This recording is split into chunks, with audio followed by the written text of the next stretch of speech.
Hello everyone. Mughal Empire was on its peak during the time of Akbar. And that is why Akbar is considered to be the real consolidator of the Mughal Empire in India. Because the whole history that we are discussing about Mughals, that is based on the information given to us by Abul Fazl in his literary source Akbarnama, and particularly the Aine Akbari. It tells a lot about the Mughals, about Akbar particularly, and about the household. We have read yesterday that in the household there were different categories of people, different categories of servants, and there were opportunities to the secondary and the people at the other stages. On the top there were certain people, and the others, they had the opportunity to come up if they perform good deeds, if they perform better. Today we are discussing about the imperial officials, that what was the administration and what was the type of administrative division that were adopted by the Mughals so as to provide a very smooth and a very efficient administration to its people. So, in the imperial official, obviously at the top there was emperor. We have talked a lot about emperor, about his honor, about his respect. It was literally taken care of in the court, outside the court. King at the top, the emperor. Below the emperor there was corps of officers. Corps means a group of officials. Akbar and some of the other Mughal emperors, they always kept in mind that if the different ethnic groups, ethnic means cultural groups, if the different ethnic groups are taken together and they are included in the corps of the officials, among the corps of the officials, at the top there was nobility having many rights next to the king. So different ethnic groups were included in it, because according to the Mughal rulers, particularly Akbar, if all the different ethnic groups are included, all the people of the country will be feeling that they have been represented at the center. So at the second category, it was nobility, having lots of powers. They were next to king, very well respected in the society, and there were diverse ethnic groups. They were called as bouquet, a bouquet of flowers. Yesterday I told you about Guldasta. Bouquet means different colors, different religions, different cultures brought together, bind together. So that was a bouquet of flowers. There were Turanis and Iranians, Turanis and Iranian officials in Akbar's ministry. It was taken care of that most of the Iranians who are skilled and Turanis, they should be included in the bouquet of ministers.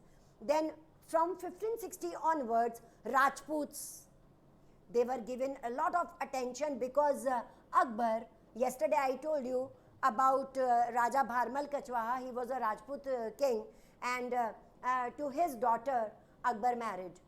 And this was a marital alliance. We talked about it yesterday to cement the political relations. It was a strategy of Akbar to either conquer or marry the princess and then make good relations with the neighboring countries. It was a good method according to those times. So from 1560 onwards, Rajputs were given attention, and in India there were two categories that were included in the administration, in the army and in the administrative setups. They were Rajputs, obviously I told you, and then there were Indian Muslims. They were called Sheikh Jadas. Your 1 mark question again. Sheikh Jadas, Indian Muslims. They were included to give them representation in the central administration. Then we have the example, because Hindus were given rights. Hindus were also in this ethnic composition. Hindus were also there in the administration. And we have with us a very good example from 1645 onwards, the finance minister Todarmal. 1 mark question again. The finance minister of Akbar, it was Todarmal, and this is a good example that we can see that really whatever is written in the literary sources, that is true. Then when Noor Jahan, she was there, Noor Jahan, she had reins in her hand and she was very influential among the Mughals. Iranians began to be taken care of because Noor Jahan was an Iranian princess. So Iranian were included into, a number of Iranians were included into the imperial household, imperial working imperial household, imperial officials.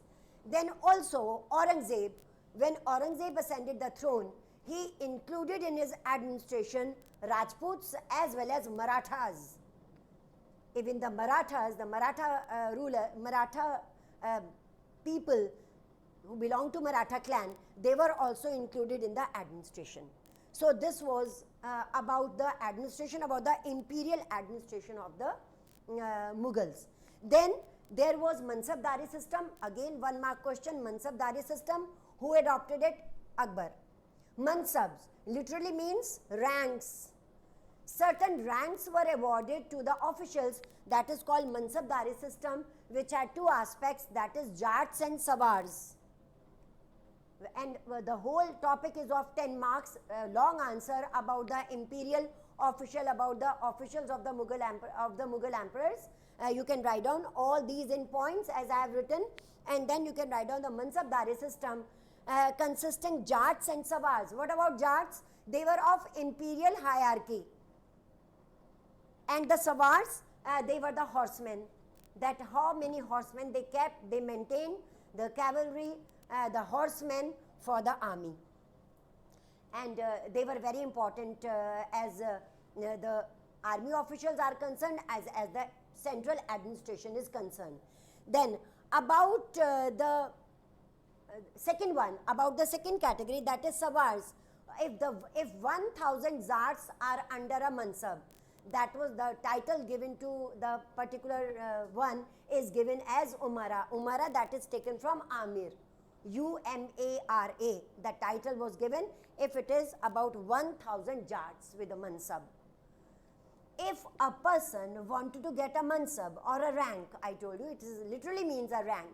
If a person wanted to get a rank or Mansab in the Mughal administration, the person has to submit a petition, or it was also known as Tajweez. Your 1 mark question, Tajwiz, a Tajweez. And after giving this Tajweez, there were certain officials to look after it, and if they found that the particular person who have given the Tajweez is capable of holding a Mansab, the person was awarded with a Mansab. Correct? There were 2 more important officials in the administration, that is Diwan-e-Ala. Diwan-e-Ala, he was the finance minister, and the second one was Sadr-u-Sudur. Sadr-u-Sudur, it was a person who used to appoint the Qazis and others. So 2 other officials of the Mughal administration. Then in the Mughal administration only, there was 1 more person that was named as Tainat-e-Raqab. Tainat-e-Raqab. All these words you have to learn for 1 mark for your, because so many 1 mark questions are there in board examination. You have to learn all these. So Tainat-e-Raqab, he used to look after, like a person has submitted a Tajweez. So Tainat-e-Raqab will look after that whether all the papers are true, whether the person is capable of holding the Mansab, and that Mansab was given to the particular the person who has submitted the Tajweez for that particular work. So Tainat-e-Raqab was there. Then there was 1 more official that was called Mir Bakshi. Mir Bakshi, very important. Used to look after overall the emperor and inside the court, outside the court, about the supervision, about everything. Then there was another another official that used to the person used to record all the happenings inside the court. All the information, all the working that was done inside the court, or whatever activities were done inside the court, they were also recorded. Like today we have television, we have newspapers, computers. At that time they were only written, computer etc. were not there, we cannot even think of it at that time, and they were written records at that time, and certain people were kept in the court to see the to write the records and release the information from the court. All these things, apart from all these which I told you, king himself was responsible to supervise the work of all these people, and particularly the stress was laid on the army, because you know that this was a time when the kings used to show their worth by conquest. Tomorrow we will study about the Kandahar, about Kabul. So the conquest, so for that they needed a well-trained army. So all these were supervised personally by the Mughal emperors, and Akbar personally supervised. I told you yesterday about the system of putting a dag on the horses, that is the selected horses that should be there for the army, for the conquest, for the battles. So all this was supervised by the kings themselves. Tomorrow we will study about what was Akhbarat-e-Darbare Maula. Akhbarat-e-Darbare Maula. Could you recall something? Akhbarat, that is written information that is given to other people. Who were those people who used to carry information from one place to another? The persons used to carry information was Qasid or Patmar.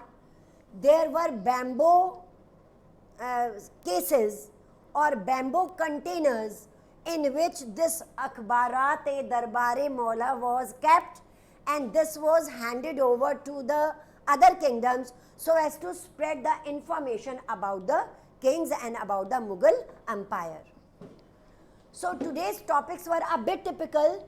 Go through all these topics, prepare your notes, pick out 1 mark question. Most of the question here contain of 1 mark question are there, and with the terms, with English term and with the other terms that have been given in Persian, you have to learn all this. So we will meet again tomorrow with a topic of information about the story of Kabul and Kandahar and about the further stories about the Mughal emperors. Have a very good day.